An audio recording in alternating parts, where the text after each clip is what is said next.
This is my childhood PlayStation. Well, at least I think it is. I noticed this recently, and to me that looks like the remnants of a price sticker, which means either this was purchased for me to replace my childhood PlayStation, or this is a clue as to what happened to my missing games and consoles.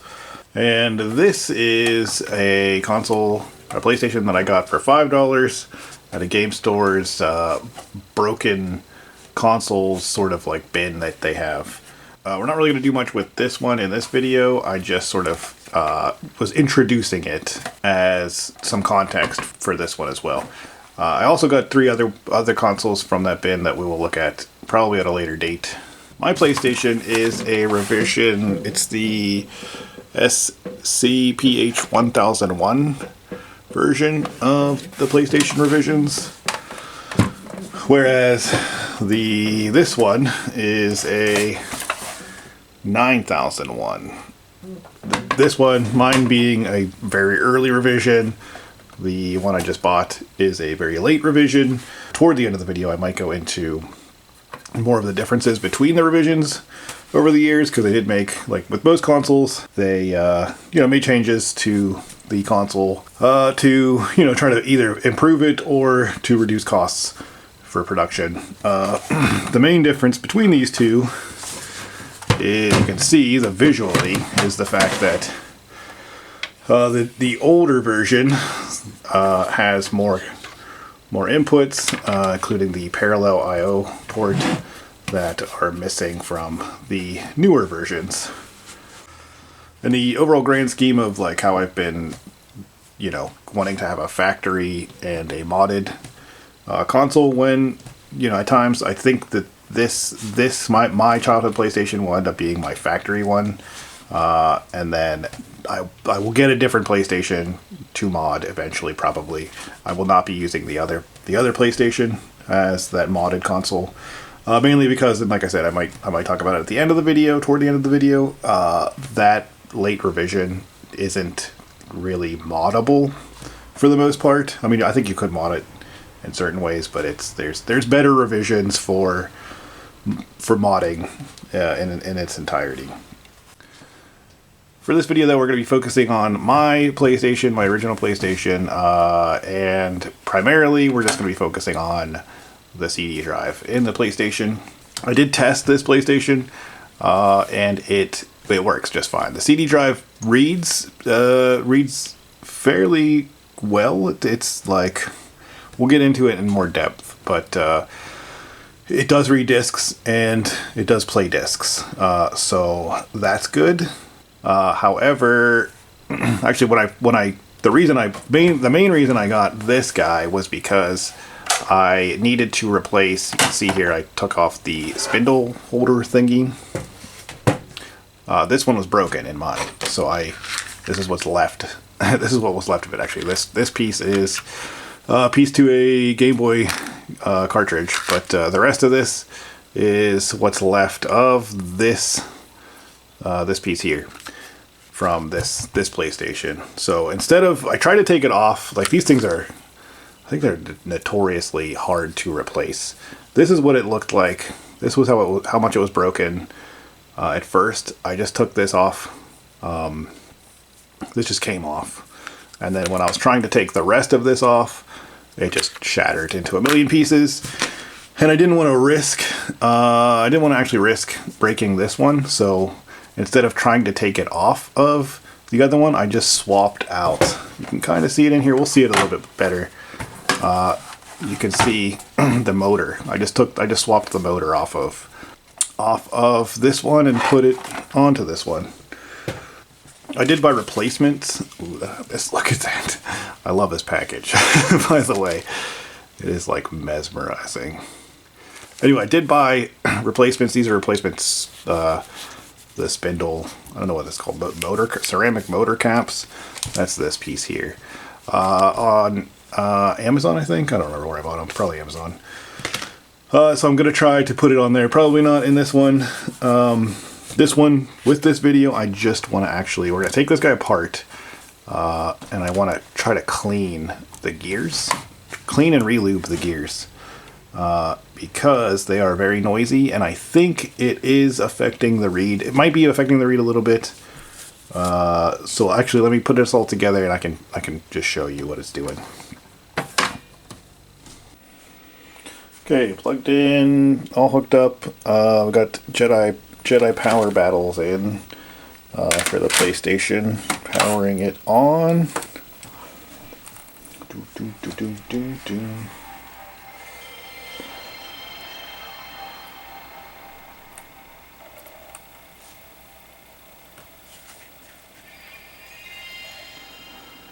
Love that loading. You can hear that. I'm gonna mute. I'm gonna mute the TV. See, it's taking a minute. Actually, this okay, it takes a while to load, but I feel like it should be a little faster than that. For the most part, it sounds fine, but you can hear those like quick when the laser's moving along the sled. It sounds like.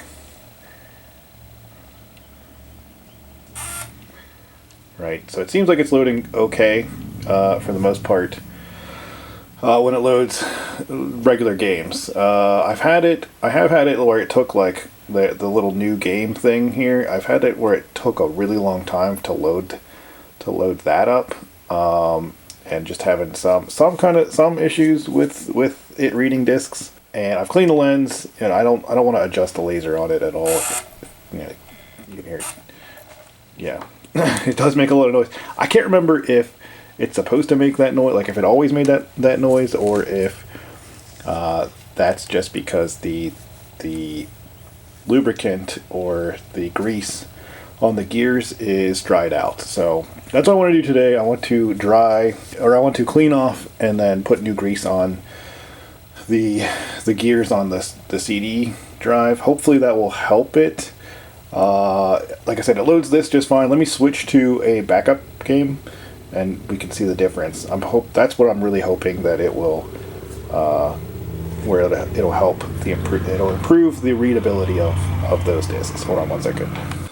Okay, there's a backup disc of Jedi Power Battles in here. We're gonna load this up, and you're gonna see it's gonna load a little bit differently.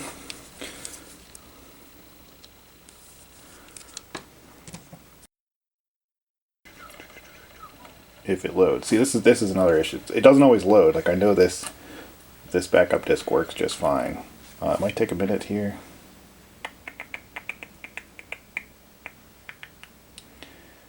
No, I don't think it's gonna load.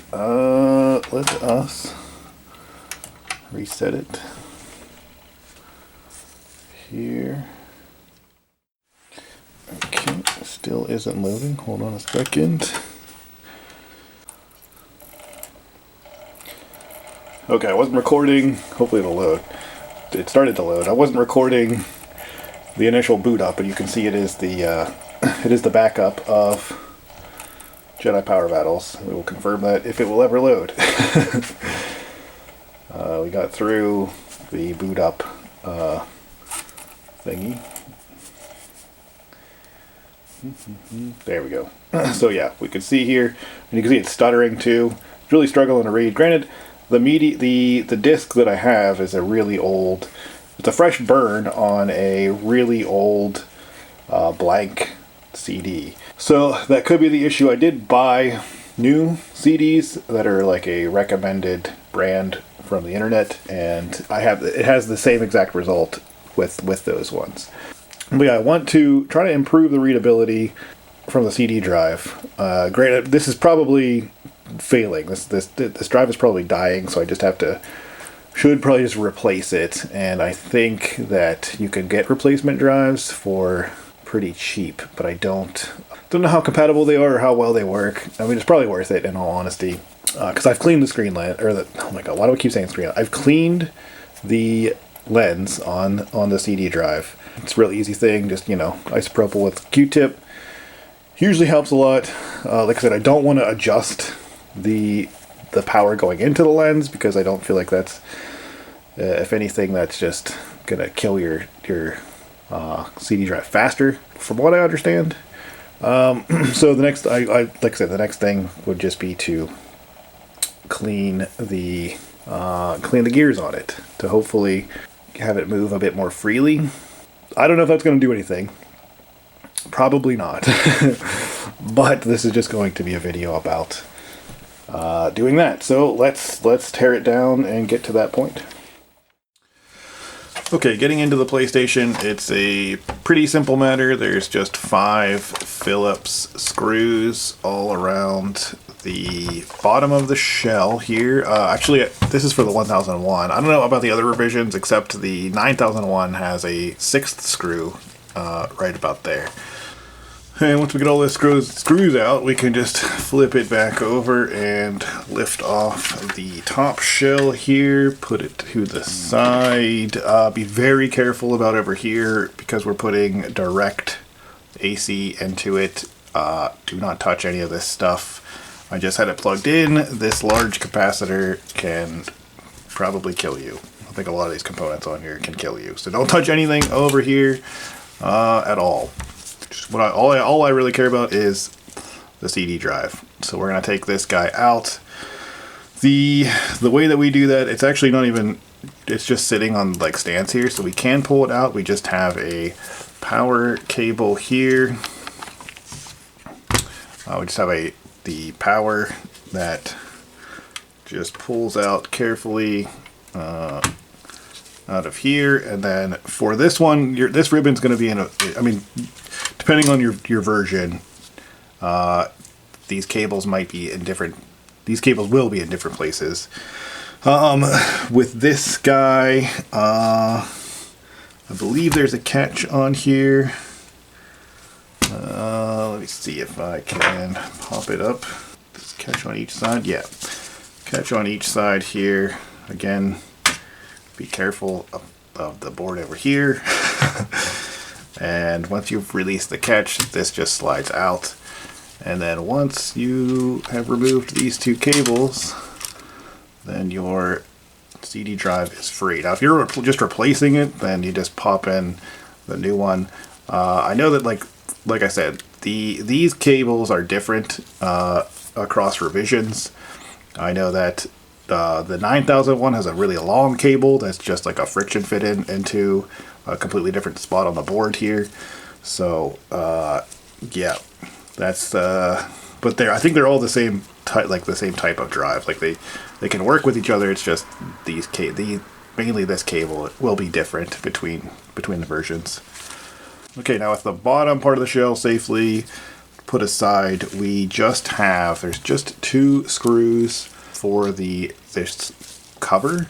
I think it's another thing that might be different across CD drives is this top cover. I could be mistaken, I'm not entirely sure, but I think this top cover might be different for different revisions. There should only be 2 screws holding it in. Maybe, I don't know. But these are just smaller Phillips or crosshair screws. So just take these guys out. And then once they are out, you can just, this lid comes off. So there's a little tab over here, I think.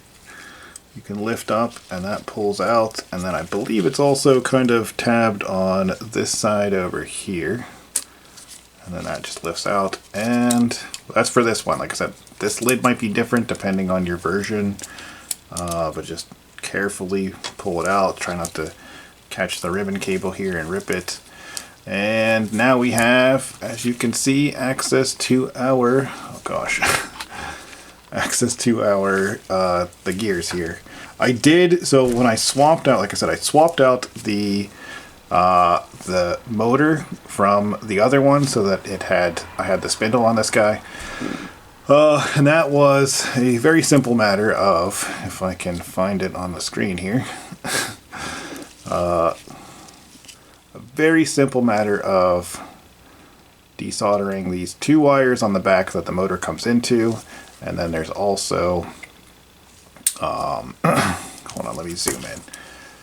And then there's also, if you move the spindle around, you'll reveal screws. So there's 1 screw there, and then the other screw over there. So you can unscrew those, and then this whole motor will slide out. But yeah, that's how I swapped those. Very easy.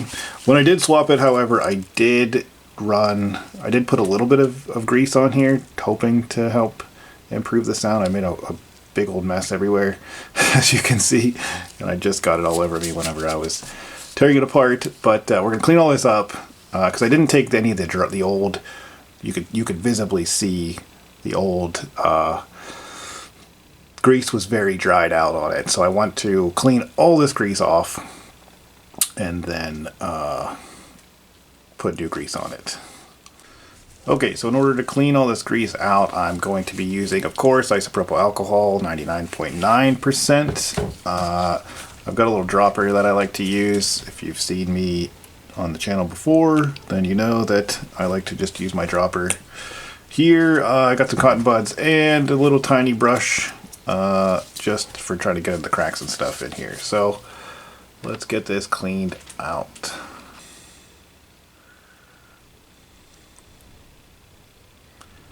So yeah, I'm just gonna flood it kind of with some IPA. Should be okay, I think. And then I think I'm gonna use the cotton buds to try to wipe up some of this. Some of this still wet stuff, the newer wet stuff.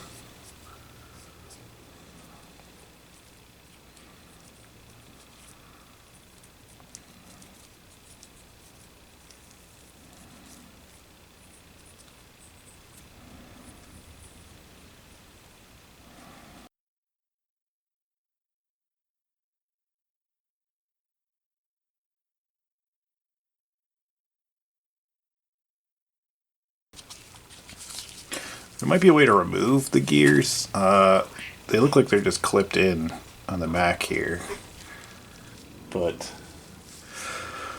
I don't really want to try to do that because I don't think I need to. Oh, another tool that I use for doing this, because I did clean off that 9001 and re-lubricated that one. I have just a singular AA battery holder. I use this, and I'm going to attach my alligator clips just to make it a little bit easier. I found the alligator clips the tips of these are stiff enough to do what I'm trying to do here. But I will use them on these 2 points back here. This solder point here and this solder point here. If you power those in either order, then it will spin these gears and move the lens back and forth, like so.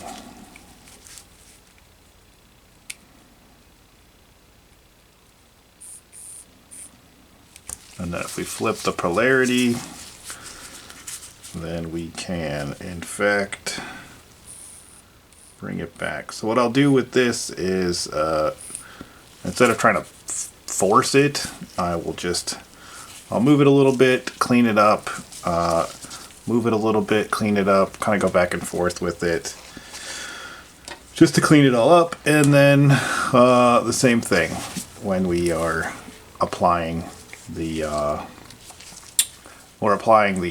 new grease. I will move it along to try to make sure that the grease gets everywhere it needs to be.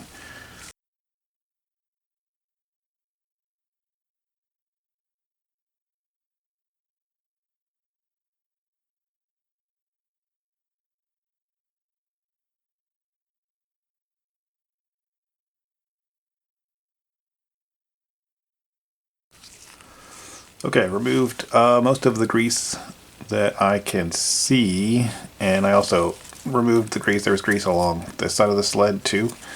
So that's all. Most of that's all gone there. I'm gonna actually hit it up with some air, just to try to dry it off as best I can before I put the new grease on. I just want to make sure it's completely dry. Okay, she's pretty well dry now. Now I'm going to put the grease on. Now I'm using white lithium grease. I don't know what I'm doing, so I don't know what the proper grease is for this situation. if there is a proper, I mean, I'm sure there's improper greases, but like I said, I'm using that. I don't know the best way to apply the grease, so, you know, take what I'm showing you here with a grain of salt. And if there's a better way to do it, let me know, please. I'm going to use a toothpick, basically, and just kind of try to just put a little bit on the teeth, and then I will go through and apply power to move the gears a bit, until I go and get, you know, a decent amount on all of the gears. All the gears, as well as I'm probably going to put some, because there was grease, I believe, in this part of the sled. Where this kind of slides along. And then also over here, there was grease along here, because the sled goes back and forth along this bit as well. So we want to make sure that everything is moving as freely as we can, anywhere that there might be contact. I don't think there was any grease back here. So I don't know if I'm going to put any grease there or not. I don't know. But yeah. Just kind of open her up here. And it's a very tedious, time-consuming thing, but I just squeeze a little bit out and apply it to my toothpick, just a tiny little bit like this. And then, yeah, just kind of run it along the teeth here a little bit. Try to be careful not to get it all over the place, like I try to. But then just kind of, yeah, like I said, probably not the best way to do this. Probably not the smartest way, but you know what? It's my way.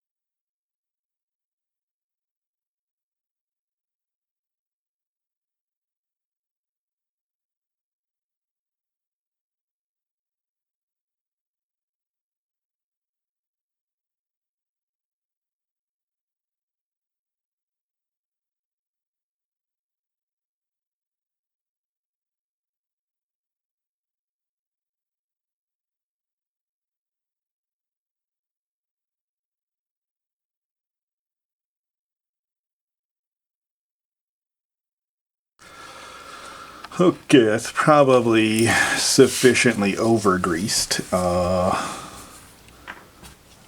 Now we just gotta put it back together here. The way we do that is basically the same way we took it apart. So this guy, we're just gonna make sure this should tuck into this part here, and then I believe it's easier if the lens is out this way. Also, if you're using this battery trick, you know, I probably should mention, like, I don't think I should have to tell you, like, don't short out, don't short out a battery, because it can explode, I'm pretty sure. But anyway, I like to move it out this way, as far as I can. Not as far as I can, but pretty far. And then just slide this under the spindle, keeping your ribbon cable tucked in that little spot there. And then, yeah, there's a clip on the side, this side here, and there is the clip on this side here. And it should just, with very little pressure, pop back into place. Don't touch the lens if you can avoid it. Well, do your best to avoid it.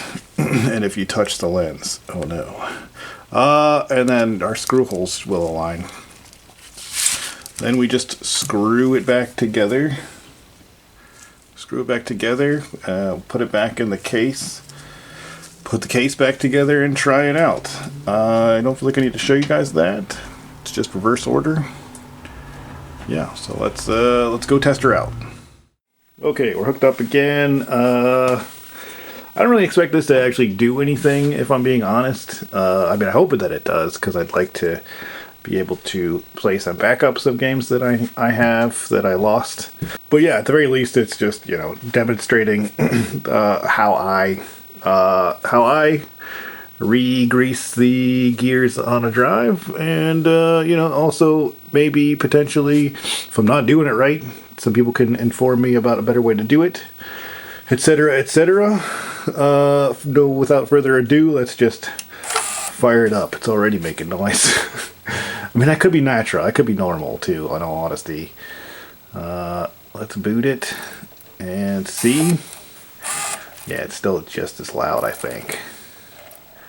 I feel like it does. Is it supposed to make that noise? It might actually be slipping. We'll load it faster this time. Make sure this is muted. Because if anybody's gonna get mad, it's gonna be. It is still very flickery, glitchy, I guess you would say. Now I know I have like gone through and played a little bit, and have noticed that when you're actually playing, it's just like the clips, the video clips that are like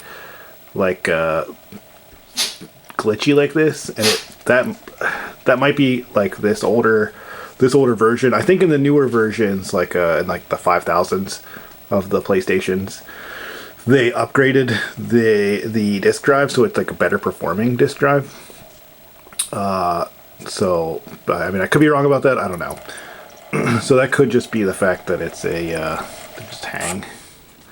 Sometimes it does. Yeah, it just did it. Is it dead? Do. Is it gonna play? Okay, there we go. So it should still load and everything just fine. It's just gonna be like if I'm watching the clips in the clips in like the movie clips during the game. It's probably going to just constantly be like you know, jittery and unwatchable. So, you know, that's not the best, but I think I can live with that for certain games, obviously. Let's just gonna keep going here. Let's turn it off. But it seems like I don't really know that it really made a difference, in all honesty, because I keep getting I would keep getting different responses every time I put the discs in. Like, it'll play just fine at first, and then randomly I'll put it in and it just doesn't want to play. Which I don't know. Could there be another issue? Like, could there, like, apart from obviously the disk drive itself just failing, could there be other issues? Like, you know, my go-to, my old standby, changing the capacitors, which I will be doing on this one, by the way. But you know, could capacitor? I don't know. I have no idea. I thought I remember seeing something about not the PlayStation, but like a different console's disk drive was revived by changing the capacitors on it. Maybe I hallucinated that. I don't know.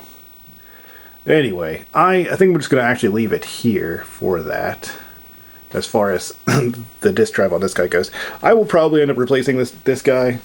Because like I said, I do want to have a nice working factory one. Although, I mean, it depends. It depends on how much I end up using this one. I had mentioned before about... I think I did. Mentioned before about the other one. I'm not going to be really doing anything with that one, like upgrades or making it factory or anything. I might keep it. I don't know if I can use any parts on it. I might keep it for parts, just in case. Like, I can't even use the shell on it because it doesn't have the same cutouts like that this one has. But I do want to get like a 5500, I think, or a 5501 PlayStation, because I think those are like the best ones for modding. Those are compatible with, there's an HDMI mod you can get. I don't think the 1000 one is compatible with that. So you can have HDMI output that's upscaled too. You can also get the ODE, the optical drive emulator, so you can just take the the disk drive out and have it play from a flash card, your backups, which I would probably do. I think this is compatible with that mod. But like I said, I'm probably gonna keep this guy factory and then upgrade. If I can get my hands on a 55 or a 5000, or any suggestions from you guys, any viewers here, of specific models of PlayStation to do upgrades and etc. on. If you guys have any suggestions, let me know in the comments. And I think that's all I would do. I might get it. I've seen shells. They're just a little expensive for the fats. Like the slims are cheap, but like the fat shells for some reason are like $120, and that's, I don't know if I want to. When everything's all said and done, it'd be like a $600 console, which I guess is normal considering the state of consoles nowadays. But anyway, yeah, I think that's gonna be it for this one. I'm trying to make a short one because you know, a lot of my videos lately have been very long, so I'm trying to balance it out with some short ones. Also, if you guys have made it this far, then you might be actually into my content and not just pop it in for other reasons, like, yeah, I don't know. Anyway, if you made it this far, I'm just gonna warn you that I have burned through all of my backup content, so I may end up missing a week or two here, because I've been struggling to find time to make the videos and edit the videos. I think it takes me longer to edit the videos, so I'm kind of going week by week, struggling to keep up with it. And I knew that was going to happen because, you know, I got a lot of stuff going on in life. So yeah, apologize in advance if I start missing weeks or having late videos, and you know, you guys are wondering what's going on. That's what's going on. I'm gonna try to find some more short, quick content to make to fill in those gaps when I can. I do have that other PlayStation. Like I said, that one works just fine too. It just needs the spindle replaced, and that's just a matter of I did order, and that's just a matter of popping it on. I think it might be more complicated than that, but I'm not experienced with it, so I'm not going to really show that. I might touch up on it if I do a recap of that one, like a change the capacitor recap. I might mention that in that one. And then I have 3 other consoles that I got from the same place at the same time that are broken, and they will be, if there's anything interesting with them, one of them looks like it is broken, so I mean, it's physically broken. I don't know if it works or not. And the other 2, well, the other one is, if it is not working, then it's probably a very easy fix, which should be a very quick video. And the other one is also physically broken, but I think I know why that's physically broken, and it's probably working just fine. So yeah, I'm just rambling on here, but that's gonna be it for this one, guys. Thanks for watching. Thumbs up, and we'll see you in the next one.